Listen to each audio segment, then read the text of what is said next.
Boa noite, irmãos. Graça e paz. Amém. Obrigado, pastor, por estar aqui. Obrigado pela confiança, pelo conselho, pelo Ministério de Casais. Louvado seja Deus. Foi muito bom para mim poder estar aqui com vocês. Então, graças a Deus por isso. Eu sou pastor há 23 anos.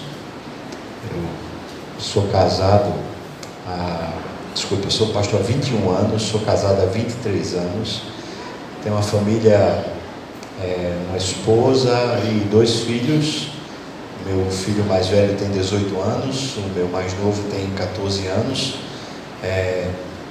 Minha esposa tinha um compromisso, meus filhos também, por isso ela não pôde vir, está aqui conosco. Faz pelo menos 15 anos que eu pastoreio a mesma igreja, a Igreja Presbiteriana das Graças, lá em Recife. Tenho sido muito abençoado por Deus durante esse tempo lá. Na verdade, Deus trabalhou muito no meu coração durante esse período lá, com muitas situações boas, difíceis, e às vezes tão difíceis que dava vontade de morrer. Mas graças a Deus que em tudo Ele tem vencido, Ele tem me vencido e tem vencido também a teimosia do povo de Deus. Então Deus é sempre muito bom. Privilégio a gente ter compartilhado esse tempo lá no retiro. Eu fiquei muito feliz de rever, né, alguns casais que estavam lá. Eu pude rever e abraçar antes mesmo do culto começar. Muito bom, louvado seja Deus. Bom, queria que você abrisse sua Bíblia, se você puder, no segundo livro dos Reis, no capítulo 20, no versículo 1 a 19. Segundo livro dos Reis, capítulo 20, no versículo 1 ao versículo 19.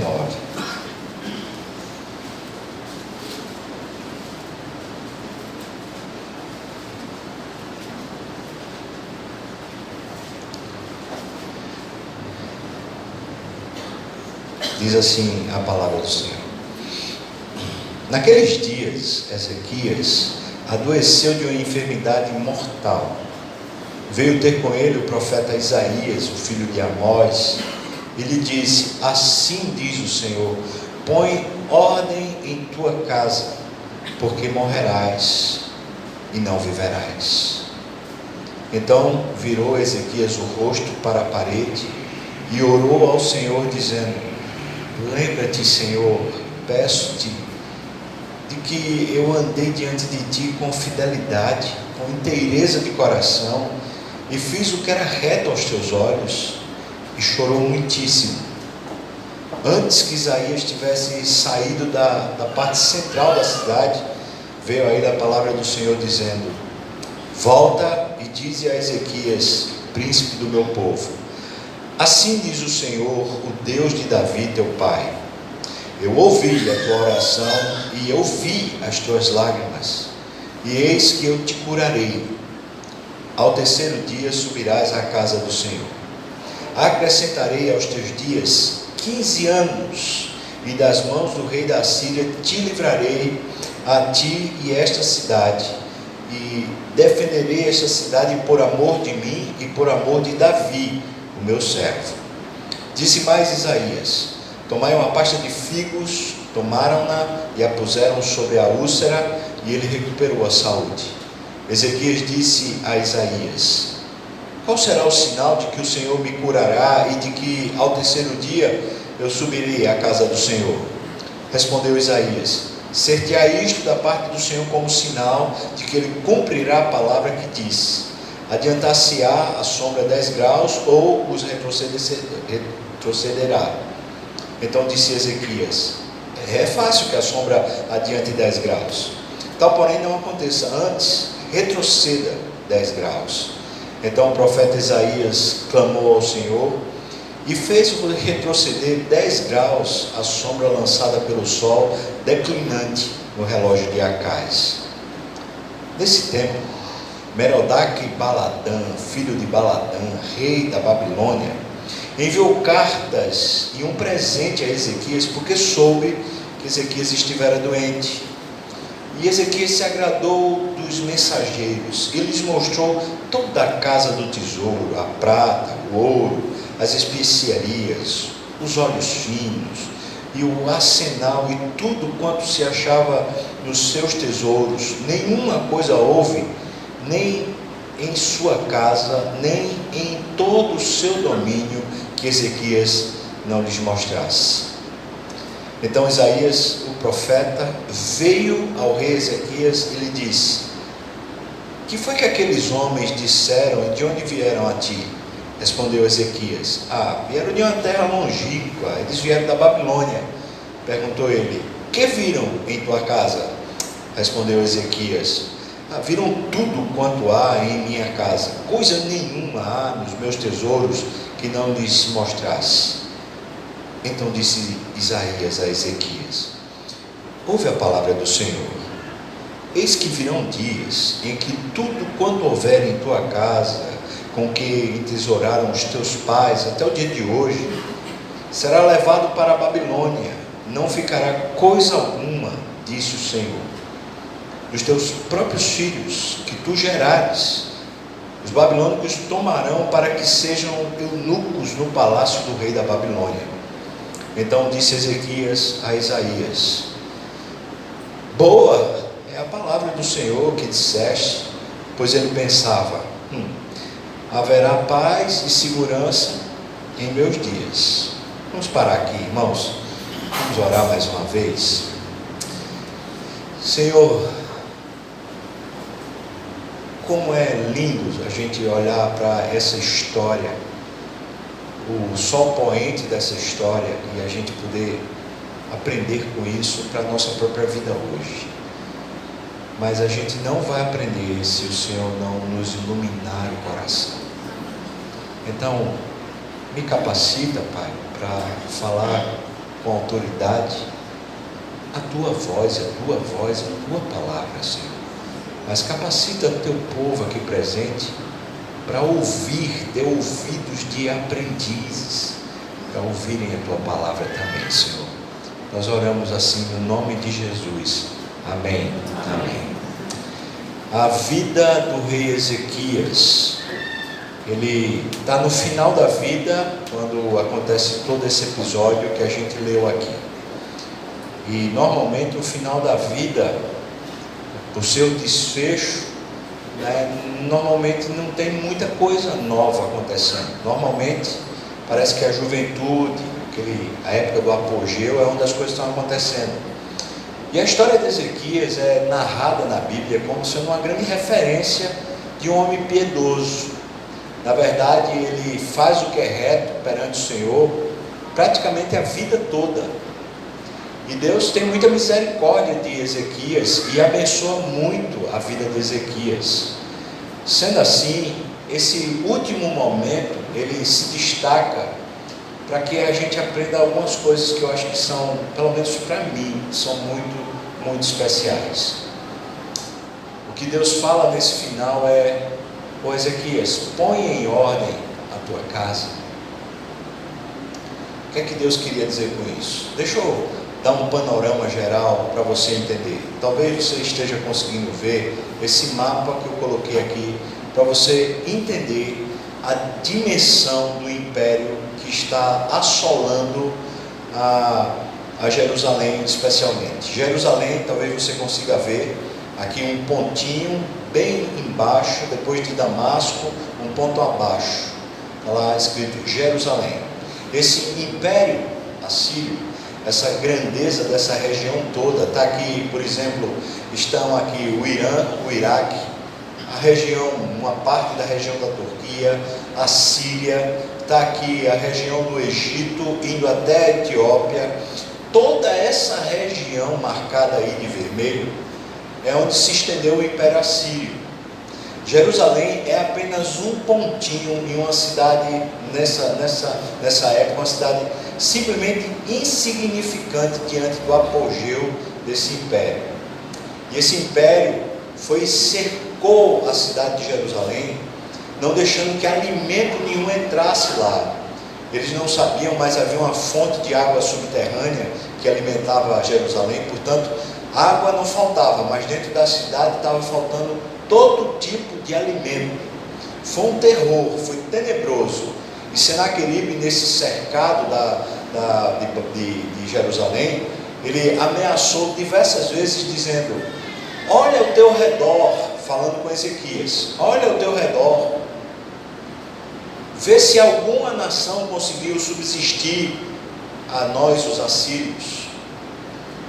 O que é que você ainda acredita que pode fazer? Renda-se, entregue-se, porque não tem Deus no universo que seja capaz de lhe livrar das nossas mãos. E Ezequias ouviu isso.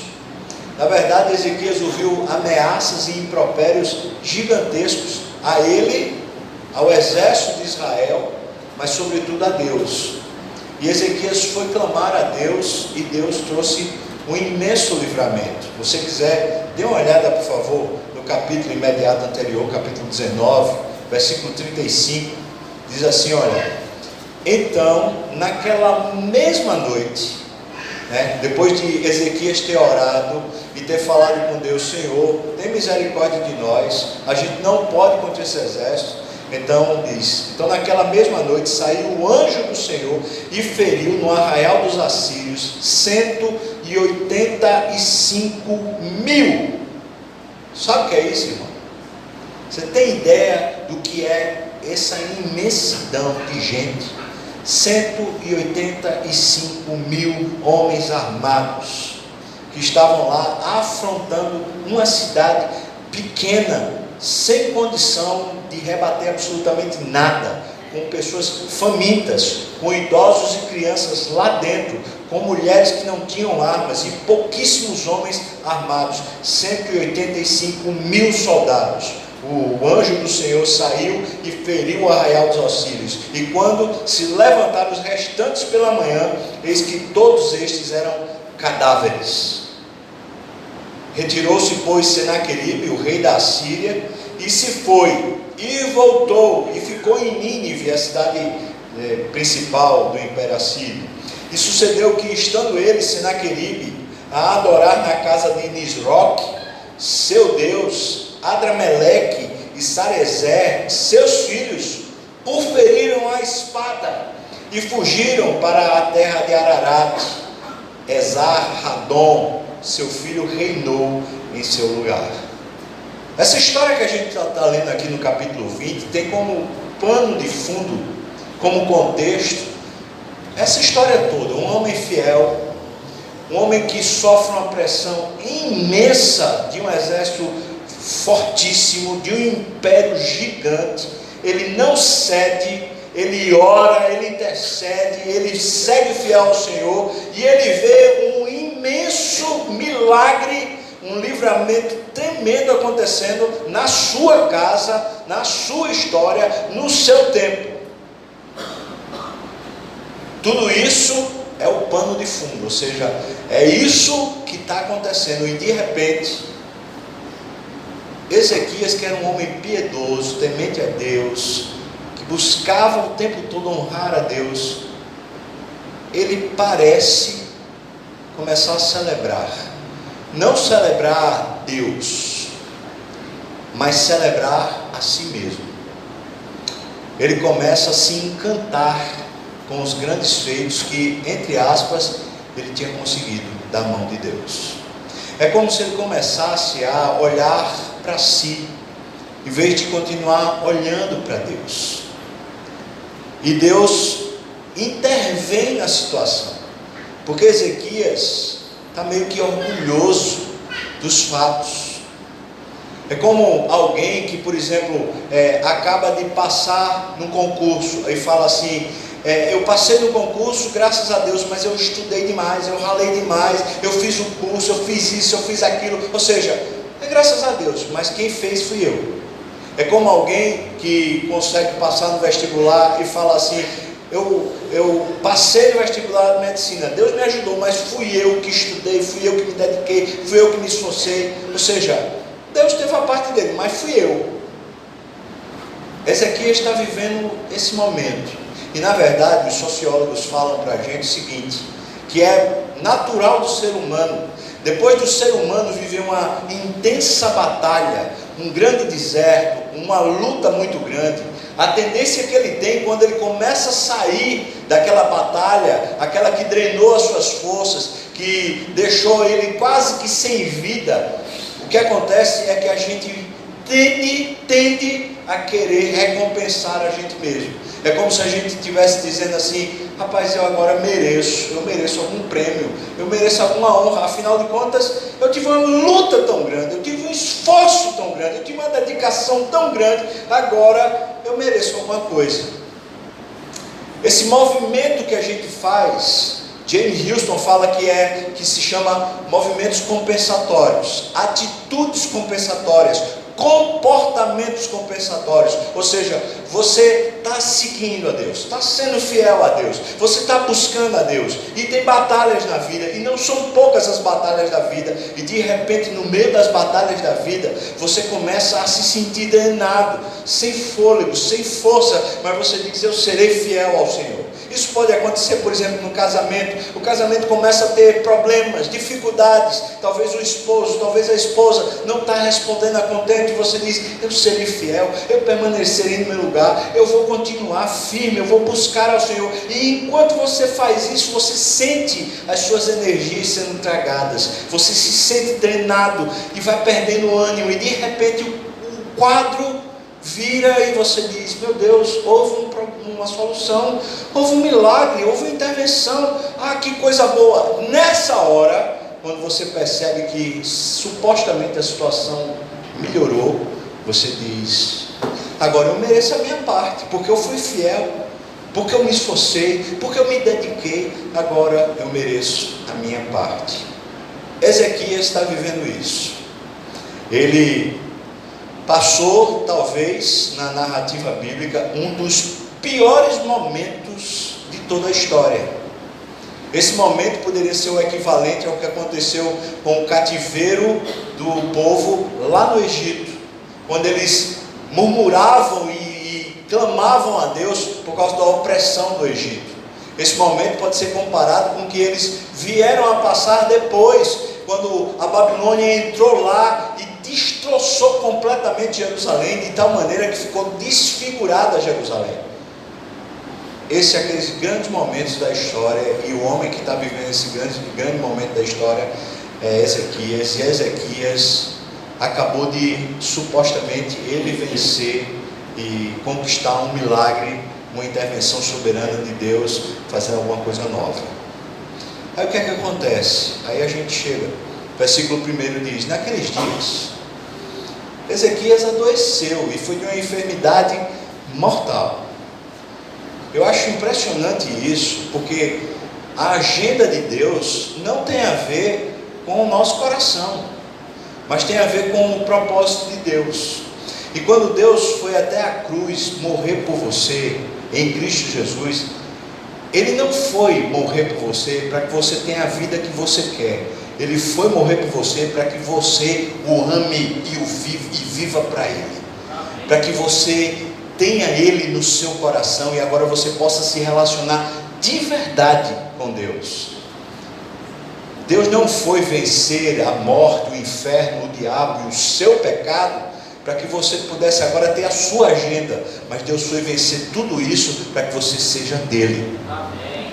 Então a agenda de Deus e a maneira de Deus às vezes agir na história parece até, no mínimo parece esdrúxulo, porque como é que esse cara acaba de passar por tudo isso e agora ganha uma enfermidade mortal?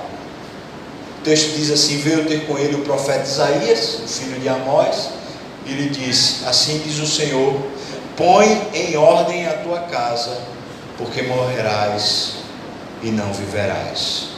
O que Deus está dizendo? Vou pensar aqui com você. A palavra casa, aqui no original hebraico, significa assim, e primeiro significado dela seria lar, no sentido de lugar que abriga uma família, ou seja, simplesmente falando do imóvel. Então Deus estaria dizendo para Ezequias: rapaz, ajeita os móveis da tua casa, a mobília, varre a casa, limpa o banheiro, deixa ela toda limpa, porque ela está uma bagunça. Será que é isso que Deus está dizendo para Ezequias? O segundo significado da palavra que é usada como casa aqui seria: põe em ordem os membros da sua casa, ou seja, a sua família, a família nuclear, filhos e esposa. Começa a pôr em ordem as relações, começa a pôr em ordem as condições pessoais, começa a tratar, põe em ordem a tua casa. Falando de família. Terceira possibilidade nessa palavra é aqueles que pertencem à mesma casa, não necessariamente agora falando da família nuclear, mas daqueles agregados, ou seja, aqueles amigos que estão sempre na casa, ou seja, aquela parte da família maior, quando a gente começa a pensar em um sobrinho, em um tio, que está sempre presente ali comungando daquela vida familiar. Então Deus poderia estar dizendo assim para Ezequias: eu quero que você preste atenção nas pessoas que comungam da sua casa, e põe em ordem neles, faz eles finalmente entenderem para que a vida serve, porque eles estão dispersos, eles estão perdidos. Faz um discipulado com eles, faz um culto doméstico, começa a trazê-los de volta para Deus. O quarto sentido seria família de descendentes, descendentes como corpo organizado, ou seja, filhos, netos e bisnetos, só a partir da descendência. Só que tem uma coisa aqui, nesse texto, nesse momento, Ezequias não tem filho. Então certamente Deus não está falando a respeito dos filhos, talvez está falando dessa família maior, essa família macro. Mas o quinto significado possível dessa palavra em hebraico seria: põe em ordem os negócios domésticos, os afazeres, as tarefas. Ou seja, todo mundo dentro de casa está muito preguiçoso. Imagina um rei, quantas pessoas tinham a serviço do rei na sua casa? E Deus está falando assim: agora começa a ter uma mordomia, uma gestão dos recursos que você tem de forma organizada, Ezequias. O que está acontecendo? O negócio está ficando assim uma bagunça. Está na hora de você intervir. Põe em ordem essa casa, esses negócios, essas tarefas, essas responsabilidades que você tem, põe em ordem. Em sexto lugar, aí o texto começa a ficar mais grosso e mais denso, porque essa palavra também significa coração, no sentido da interioridade do ser humano. Ou seja, Ezequias, põe em ordem o coração. Foi o que aconteceu, Ezequias. Você conquistou essa grande vitória, você viu um milagre, uma intervenção minha, um anjo meu desceu e venceu 185 mil soldados, e depois Senaqueribe fugiu de diante de você, e agora seu coração se exaltou. Põe em ordem em teu coração. E o sétimo seria, essa mesma palavra pode ser traduzida, e muitas vezes é traduzida no Velho Testamento como sendo templo, o lugar do encontro com Deus. Não templo apenas um lugar como esse que é construído para ser uma igreja, mas templo do Velho Testamento é o lugar onde você se encontra com Deus. Então ele está dizendo assim: põe em ordem a sua vida devocional, Ezequias. O que foi que aconteceu? Enquanto você estava passando pela luta, pelo deserto, você orava, você me buscava, você jejuava, você queria, você falava: Deus, por favor, Deus. Agora que a coisa começou a ficar boa para você, você desistiu de mim, desistiu da relação, você não me busca mais, você não vem mais ao meu encontro. O que está acontecendo, Ezequias? Põe em ordem a tua casa. O que é que você acha que Deus está falando com Ezequias? Para mim, com exceção da questão dos filhos que Ezequias não tem, eu acho que ele está falando tudo isso. O que aconteceu é que Ezequias, depois de vencer tudo isso, ele se tornou uma pessoa relaxada. E quando fala relaxada aqui, não é nem sequer relaxado necessariamente como uma pessoa preguiçosa nas suas tarefas, mas relaxada na sua vida com Deus. E aqui eu quero destacar que a vida com Deus é um relacionamento de amor. A vida com Deus não é uma imposição de tarefas, não é uma série de disciplinas espirituais que a gente tem que pagar conta para poder Deus se relacionar conosco. Quando Cristo foi até a cruz para morrer por nós, Ele foi para conquistar o nosso coração e não para conquistar apenas os nossos hábitos. Ou seja, Ele veio nos tomar para si, a fim de que sejamos a noiva dEle. Parece-me que Deus está dizendo para Ezequias, e certamente muitas vezes dizendo para mim, ô Sávio, põe o coração de volta no lugar, organiza de novo a sua família, seus filhos, sua esposa, a igreja, organiza os seus negócios, suas tarefas aí por fora, pelo mundo, põe em ordem, porque a sua relação comigo está frágil. Você parece que não me busca mais, você parece que não me quer mais, você parece que me queria apenas quando estava precisando que eu fizesse um milagre, mas e agora? E agora? Como é que vai ficar a nossa relação? Sendo assim, a gente começa a entender que a agenda de Deus de pôr a doença em Ezequias é como se Ezequias só respondesse ao sofrimento. Quando a vida está boa, Ezequias não é penitente, não é humilde, não busca, não clama, não tem esse fogo no coração dizendo: Deus, eu te quero. Então parece que Ezequias precisa do sofrimento a fim de voltar a ter um coração humilde e ser uma pessoa que busca a Deus. Isso me faz perguntar a você, meu irmão e irmã: você tem buscado a Deus? Porque se você tem experiência com Deus, certamente você teve as suas próprias lutas, ou está tendo as suas próprias lutas. A gente tem vivido, como o Brasil, um tempo tão difícil. Lá na igreja, algumas famílias que eu vi perderem seus negócios, chegaram a falir por causa desse momento tão triste do Brasil.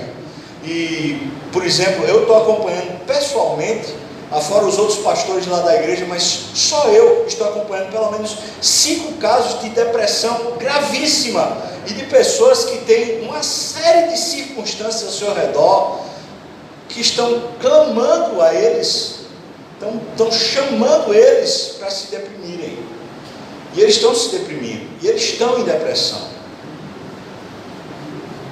Como é que estava a sua vida, irmão? Você também está assim? E eu pergunto mais: mesmo que você não esteja passando pelo momento mais difícil, talvez até depois da vitória do momento mais difícil, você ainda está buscando a Deus? Não pensa na religião, mas pensa na relação. Você ainda continua apaixonado por Deus, desejoso por Ele, gente que quer se encontrar com Deus. Alegrei-me quando me disseram: vamos à casa do Senhor. Eu me preparei todo para ir para a casa de Deus. É porque eu queria ver Ele, eu queria estar com Ele, eu queria cantar para Ele, eu queria ouvir sua voz, eu queria Ele. Você quer Ele? Amém, irmão? Amém. Quer Deus? O texto segue. Os versículos 2 a 5 fala assim: então virou Ezequias o rosto para a parede e começou a orar. É um desespero. Ele acaba de receber a notícia. Imagina, você acabou de receber um diagnóstico médico e disse assim: você está com câncer, tem poucos dias e provavelmente não tem tratamento que cure. Você fala: o que é que eu vou fazer? Ezequias virou para a parede e começou a orar e orar ao Senhor. Veja o que ele diz. Ele apresenta o currículo para Deus. Ele fala, versículo 3: lembra-te, Senhor, peço de que eu andei diante de Ti com fidelidade, eu andei diante de Ti com inteireza de coração. Senhor, eu fiz o que era reto aos Teus olhos, e chorou muitíssimo. Essa é a oração que eu espero em Deus nunca na minha vida fazer. Eu peço a Deus: Senhor, não me deixa nunca fazer esse tipo de oração, porque o que Ezequias está dizendo é: Senhor, o Senhor não vê que eu mereço que o Senhor me cure. Olha para a minha integridade, olha para como eu vivo, olha para o jeito que eu sou. Senhor, o Senhor não vai ter um servo humilhado que eu, não. Não está vendo, não? Eu faço tudo direito, a vida toda eu faço direito, e o Senhor vai me punir com uma doença dessa? Por favor, Deus, que é isso? Isso é injustiça, não dá para ser assim. Versículo 4: antes que Isaías tivesse saído da parte central da cidade, ou seja, ele saiu lá do palácio, começou a andar pela cidade, antes que ele tivesse passado da parte central da cidade, veio a ele a palavra do Senhor dizendo, versículo 5: volta e diz a Ezequias. Aí veja como Deus fala. Deus não diz: o rei do meu povo, Porque quem é o rei do povo, irmão? Quem é o rei? Quem é o rei da igreja? Quem é o rei da sua vida? Então ele diz, vai lá e diz para o príncipe. Ele é só o príncipe. Vai lá e diz para o príncipe do meu povo, assim diz o Senhor, o Deus de Davi, o teu pai. Enquanto você falava com a parede, Ezequias, e colocava todo o seu currículo, dizendo, olha quem sou eu, olha quem sou eu, olha quem sou eu ouvi a tua oração. Não era a parede não, era eu que estava lá. E eu falava com você, mas você parece que não me ouvia. Você ouvia a parede, mas você não me ouvia, porque você está perdido. Eu vi as tuas lágrimas, e eis que te curarei. Ao terceiro dia subirás lá à casa do Senhor. Versículo 6, Deus diz, acrescentarei aos teus dias 15 anos, e das mãos do rei da Assíria te livrarei, a ti e a esta cidade, e defenderei esta cidade por amor de mim, Davi, meu servo. Cadê Ezequias? Por que Deus não fala para Ezequias, e também por amor de você, Ezequias? Porque Ezequias está precisando de um corretivo. Porque Ezequias está precisando voltar a ser o que é um homem de Deus, uma mulher de Deus. Gente humilde, que não apresenta o seu currículo para dizer que é bom, mas simplesmente clama a Deus como gente incapaz, insuficiente, que não tem como resolver absolutamente nada. O que temos, como nós conseguimos resolver os problemas da nossa vida, o que temos de eficiência, o que temos de condição para resolver 1 centímetro do curso da nossa vida? Absolutamente nada. Absolutamente nada. Por mais especialista que você seja, por mais competente que você seja, por mais que você tenha feito cursos, pós-graduação, mestrado, doutorado, você seja o bambambam, talvez no Brasil a pessoa mais competente para determinada área, pode ter certeza que sem a suficiência de Deus você não é absolutamente nada. Por que ele não fala de Ezequias? Para dizer para Ezequias, Ezequias, você está precisando voltar. Deus fez isso com Davi, quando Davi chegou e disse, olha, eu quero construir um templo para o Senhor, porque eu tenho uma casa bem bonita, o Senhor ainda está ali numa choupana, numa barraca, eu quero construir uma casa bem bonita para o Senhor. Aí Deus chegou e falou assim, vem cá, Davi, eu te chamei das ovelhas malhadas lá de trás, você não era absolutamente nada. Eu te dei uma casa, eu te dei um reino, eu te dei um povo, eu fiz o teu nome sobressair sobre todas as nações, e tu vais me fazer uma casa? Eu te pedi uma casa. Deus sabe como tratar o nosso coração para que a gente volte. E se tem alguma virtude que seria por demais importante para nós, é a humildade. Nós não merecemos. Quando Cristo foi até aquela cruz, não foi porque Deus olhou para nós e viu algum valor, foi porque Deus amou a nós, e sem valor algum, Deus resolveu atribuir a nós o valor que Ele quis dar. Então eu queria que você pensasse aqui comigo no seguinte cenário: quando Jesus estava lá na cruz, enquanto Ele sofria todo o demérito, e não só o sofrimento físico, mas o sofrimento, especialmente o sofrimento espiritual, enquanto Ele está lá na cruz, Deus está sentado num alto trono como um juiz. Ele está com o seu martelinho de juiz na mão para bater. Enquanto Jesus está na cruz, eu e você estamos no chão, assistindo Ele sendo crucificado. E Ele olha para mim e para você cheio de pecado, e Deus olha para mim e para você cheio de pecado, e o Filho está dizendo, eu assumo o pecado dele. O Filho, Jesus, na cruz está dizendo, eu assumo o pecado de Sávio, eu assumo. O Pai olha e fala, filho, você vai assumir. O Filho diz, eu vou assumir. O Pai diz, então bate o martelo e diz, que assim seja. O Filho podia descer da cruz, e podia deixar eu e você perdidos. Mas nessa hora que o Pai deixa que o Filho assuma, na hora que Deus deixa que Jesus assuma o seu pecado no lugar de você assumir o seu pecado, Deus está dizendo a seguinte coisa: Eu e você, por nós mesmos, não temos valor nenhum. Mas naquela hora da cruz, Deus considerou você mais importante do que o próprio filho dele. Ele resolveu executar o filho dele por valorizar você, por dar ele valor a você. Eu explico isso fazendo uma analogia. Imagina que uma criança, talvez meu filho lá quando tinha 3 anos, fez um desenho. E ele fez um desenho e botou lá uns garranchos. Aí ele mostra: pai, veja o desenho que eu fiz. Eu olho e falo: meu Deus, eu não sei nem o que é isso, porque é um negócio. Ele fala: o senhor está vendo, está entendendo? Filho, explica aí, vai lá, o que está aqui? Ele fala assim: é você, papai. Eu falo: meu Deus, sou eu? É você, papai, e vê o que é que eu escrevi. Aí eu falo: não estou entendendo nada. Ele fala: está vendo o que eu escrevi? Amo você, papai. Aquilo constrange meu coração. Eu falo assim: meu Deus, essa pintura aqui é linda. É linda. Mas veja, a pintura se tornou linda por causa do valor que eu resolvi dar. Não porque ela em si falha alguma coisa. Ela não é bonita, ela não tem valor inerente a ela.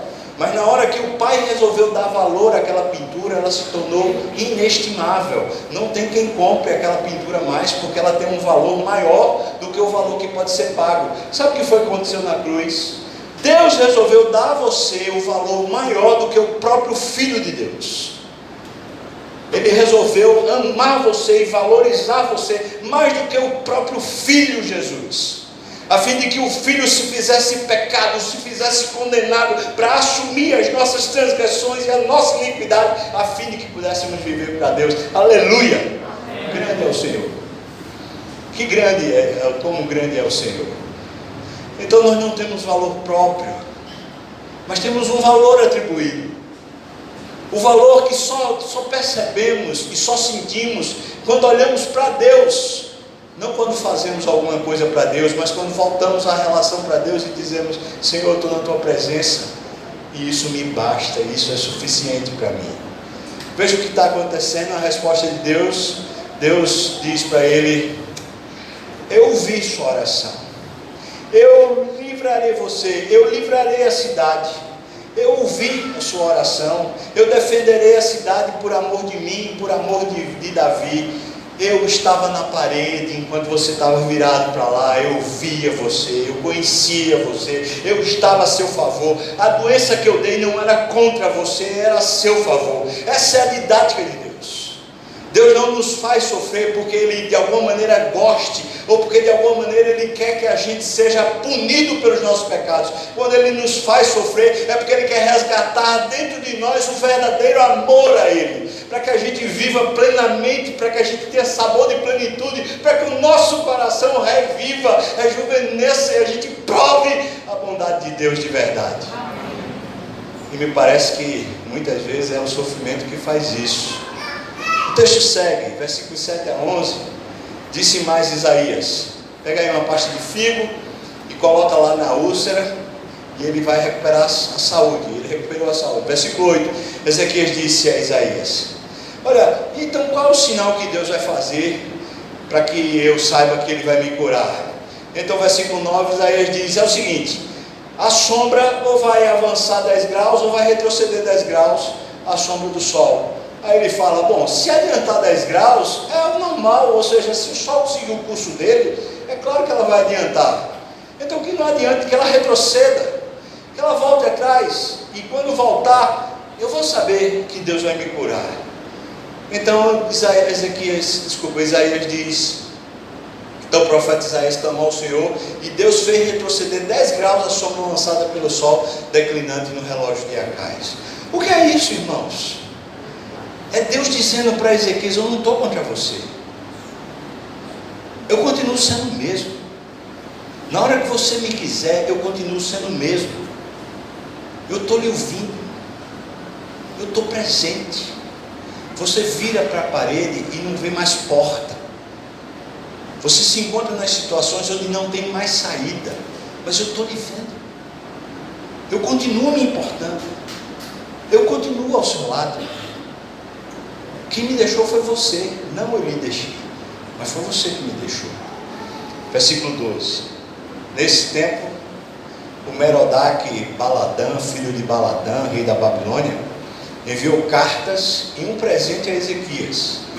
Aqui está uma chave linda. Está Ezequias nesse processo, acabou de receber uma cura, de novo, ele teve a luta de novo, perrengue de novo, e agora ele está ganhando milagre de novo, é cura de novo. Aí de repente, chega lá uns emissários da Babilônia, com cartas e com presentes, e Ezequias fala: rapaz, eu sou o cara, esse cara sou eu, né? Assim, eu sou o cara. Os caras de lá de longe ouviram falar. Veja como está lá, versículo 13.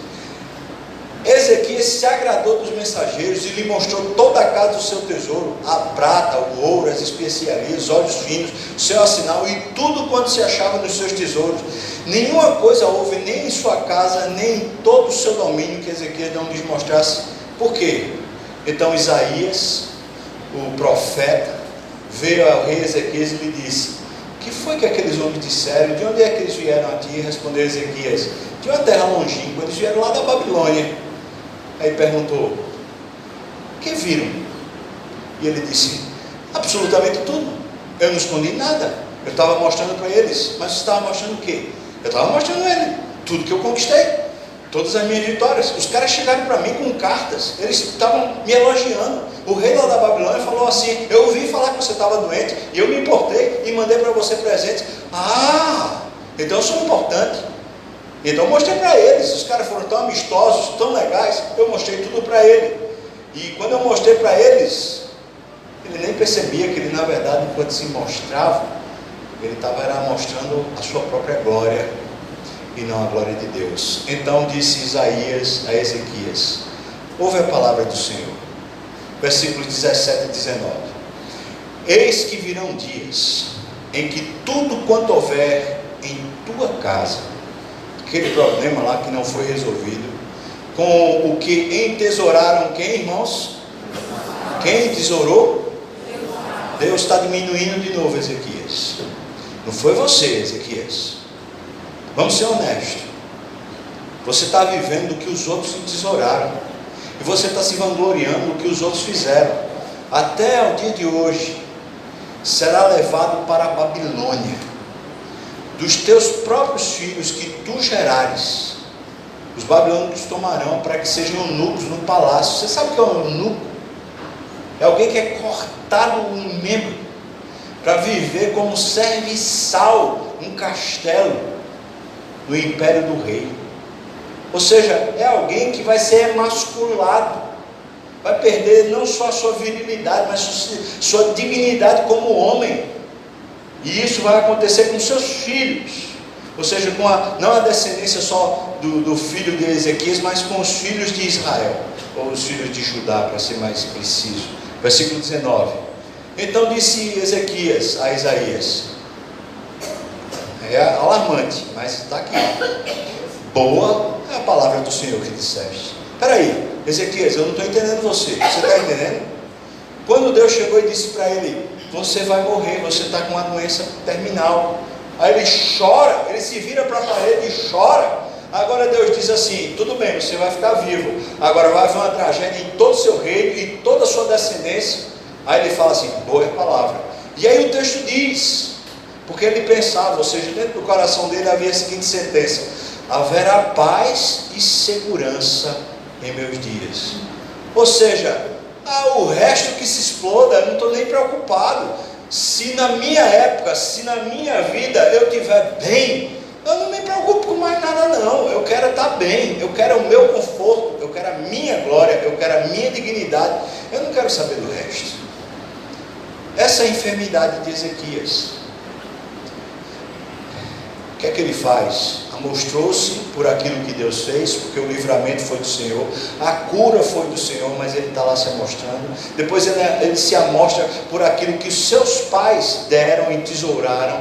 Ele foi indiferente ao que Deus mandou fazer: põe em ordem a tua casa. E ele foi indiferente com a próxima geração. O que foi que aconteceu com você, Ezequias? Meu Deus, você era um cara que andava reto diante de Deus, você era um cara que tinha integridade de coração, você era um cara piedoso, humilde, servo do Senhor. Quando você era apertado, você buscava a Deus. O que foi que aconteceu com você, Ezequias? Onde foi que você perdeu o rumo?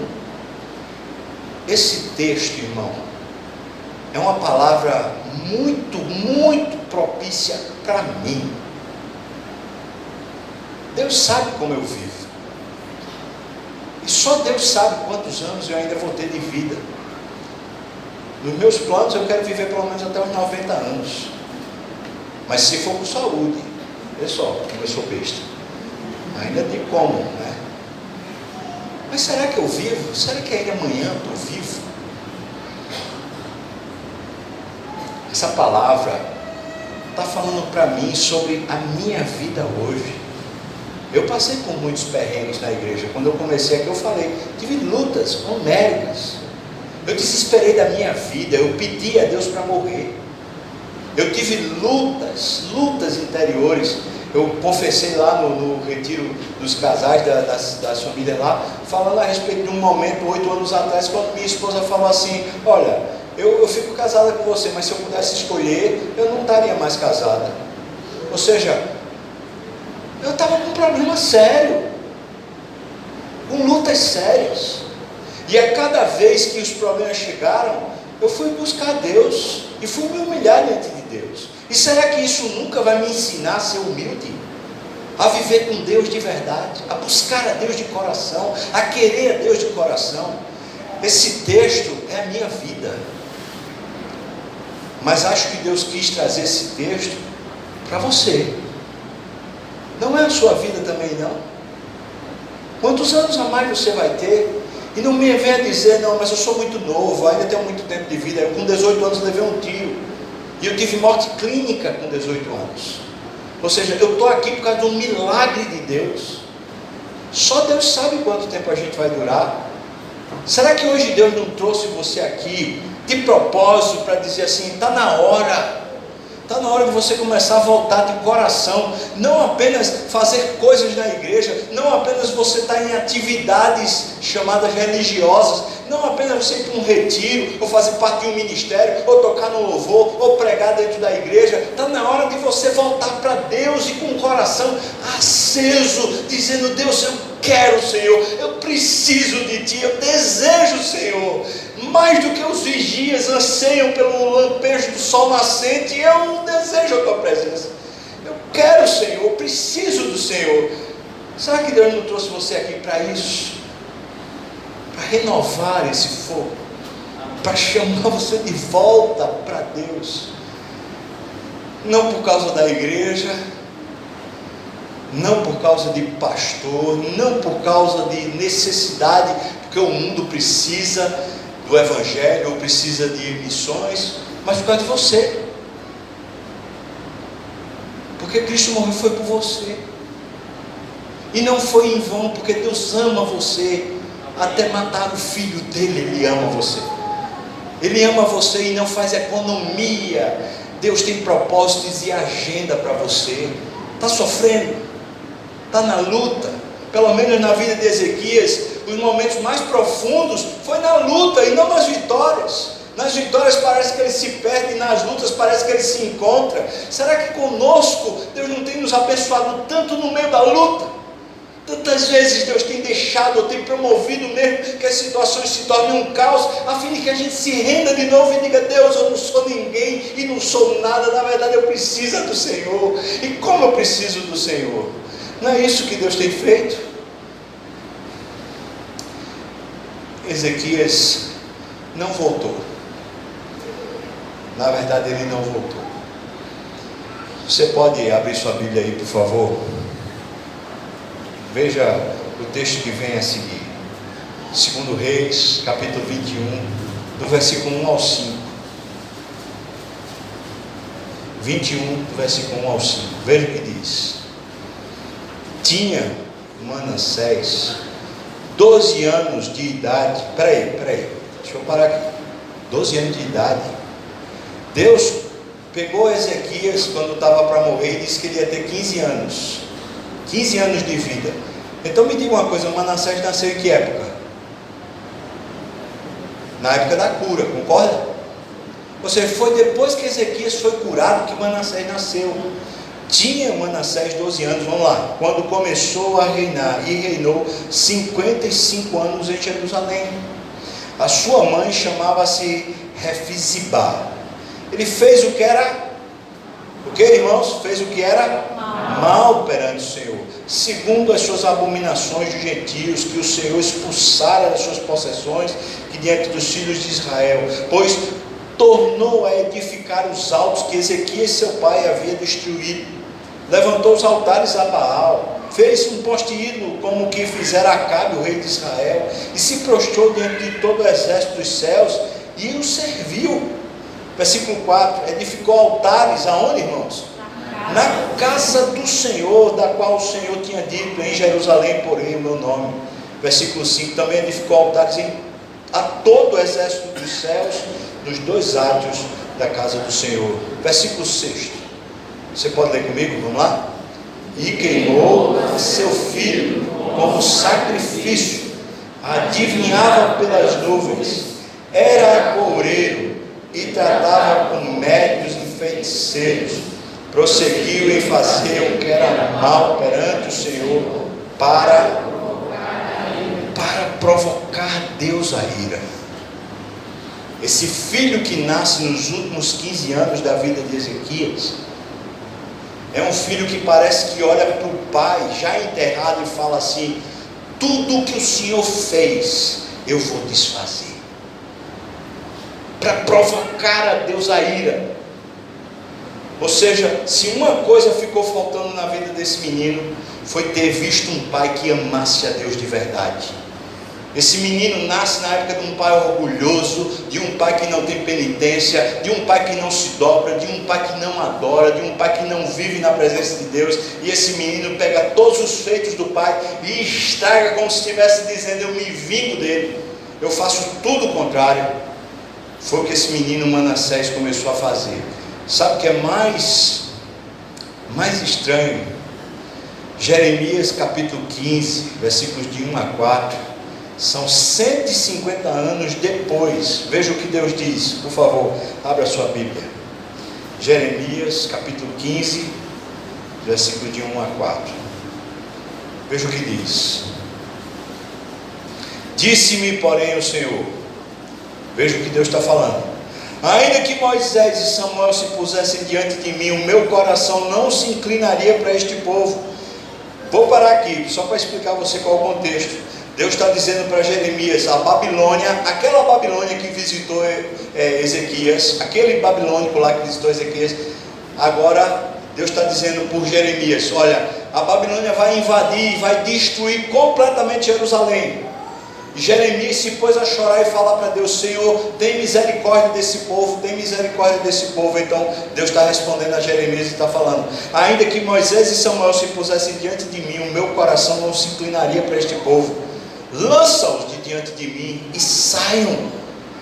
Quando te perguntarem: para onde iremos? Dir-lhe-ás: assim diz o Senhor, o que é para a morte, vá para a morte, e o que é para a espada, vá para a espada, o que é para a fome, vá para a fome, e o que é para o cativeiro, vá para o cativeiro.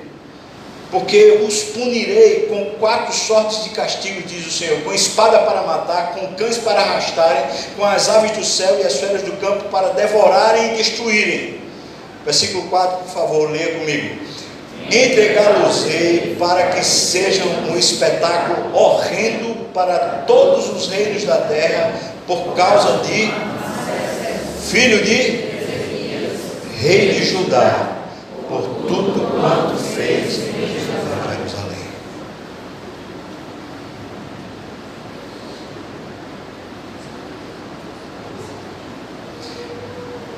Claro que o que eu vou falar aqui é só uma especulação, mas não seria melhor que esse homem tivesse morrido naquela época, em vez de viver mais 15 anos? Deixa eu perguntar para você: o que é que você vai fazer nos próximos 15 anos? Se Deus lhe der vida, o que é que você vai fazer?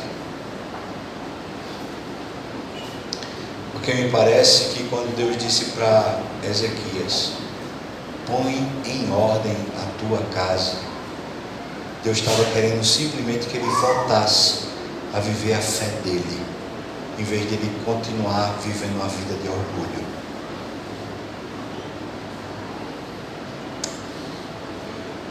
Eu sei que para mim essa é a palavra que Deus está falando.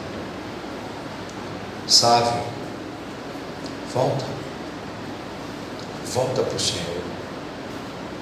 Busca o Senhor do coração. Talvez mais 15 anos eu vou viver. Mas que sejam os anos que forem para viver para Ele, cheio do Espírito Santo, com fogo no peito, dizendo: Senhor Deus, faça o que o Senhor quiser da minha vida. Gaste-me como o Senhor quiser gastar. Usa-me como o Senhor quiser usar. Se o Senhor me quiser e minha família pobre de marredecer, me faça pobre de marredecer. Se o Senhor me quiser rico, que eu não ostente e não me torne arrogante. Se o Senhor me quiser humilhado e sendo de alguma maneira vaiado por todos, Senhor, me dê suficiência e me dê humildade suficiente para viver isso, mas viver para a tua glória, Senhor Deus. Mas se o Senhor quiser me colocar nos mais altos patamares e as pessoas me ovacionarem e baterem palmas, Senhor, que meu coração não se perca, Senhor, faça tudo o que o Senhor quiser com a minha vida, porque eu só sou uma caneta, o Senhor é quem é o escritor. Amém. Faça o que quiser, faça o que quiser. Eu não sei quantos anos eu tenho, não tenho a mínima ideia se eu ainda vou passar uma noite aqui na terra, mas uma coisa eu sei: o Espírito de Deus vem me chamando continuamente. Me buscar-me-eis e me encontrareis quando me buscardes de todo o vosso coração.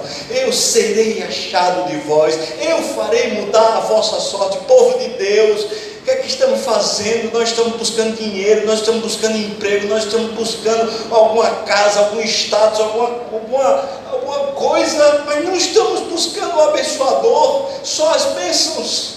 Não estamos buscando a vida, só estamos buscando conforto. Não estamos buscando o serviço, só estamos buscando a glória. Oh Senhor, o que é que aconteceu conosco? Vamos voltar, irmãos.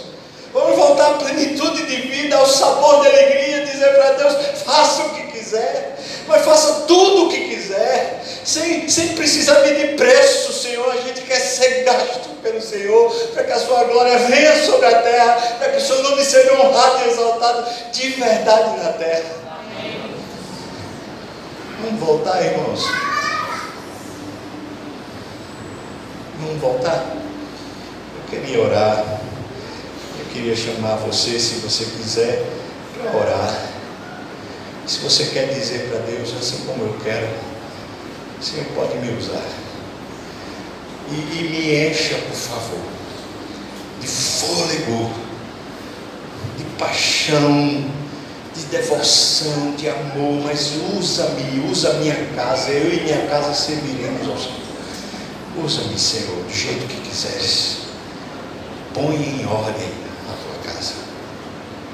Se você quiser, irmão, eu queria chamar você para ficar em pé, para a gente orar junto. Eu também estou em pé.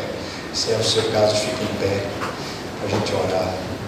Eu vou pedir ao pastor para fazer essa oração.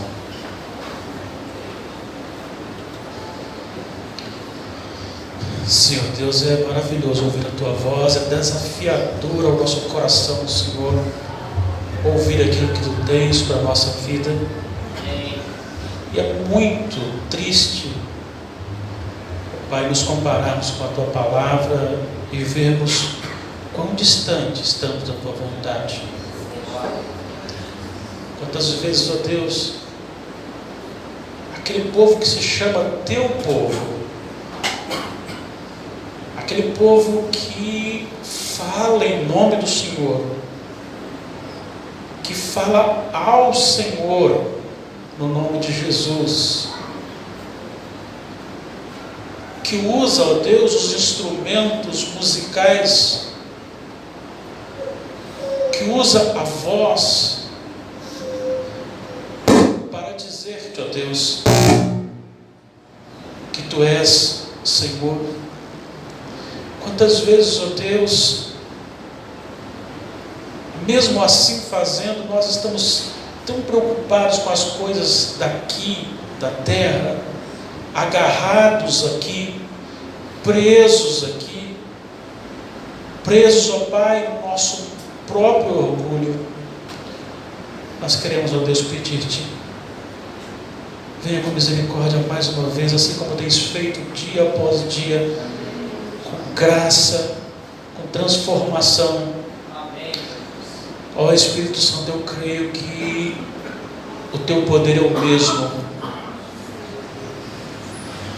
É o mesmo que converteu quase 3.000 almas de uma só vez. É o mesmo que quebrantou o coração de Nabucodonosor. É o mesmo que fez quedar o apóstolo Paulo antes da sua conversão. É o mesmo que um dia também fez com que o nosso coração se rendesse ao Senhor. Eu creio que tu podes, neste momento, transformar a nossa vida, o nosso coração. Pai, muitos aqui estão começando a vida com poucos anos ainda de vida, outros já viveram mais tempo, mas nenhum de nós sabe quando será o fim. E apesar de termos perdido muito tempo, ajuda-nos, ó Pai, a acertar o tempo de agora, para a glória do nome do Senhor, para que o Senhor seja exaltado, glorificado, magnificado. Senhor, sei que ninguém veio aqui hoje porque quis, porque sei que nos trouxeste aqui para ouvir a Tua palavra. Mas se o Espírito Santo do Senhor não mover o nosso coração, não passará talvez de uma emoção, não passará de um momento de reflexão, e nós não queremos isso. Nós queremos que realmente a nossa história seja mudada a partir de agora, para a glória do Senhor. Que o Senhor seja louvado, que o Senhor seja glorificado, que o Senhor seja louvado pela vida do pastor Sávio, que o Senhor seja louvado por cada vida aqui presente. Amém. Que o Senhor seja adorado, porque Tu és vida e vida eterna. Amém. Bendito seja o Senhor. Amém. Abençoe cada coração segundo a sua necessidade, para que cada coração se curve ao Senhor, em nome de Jesus.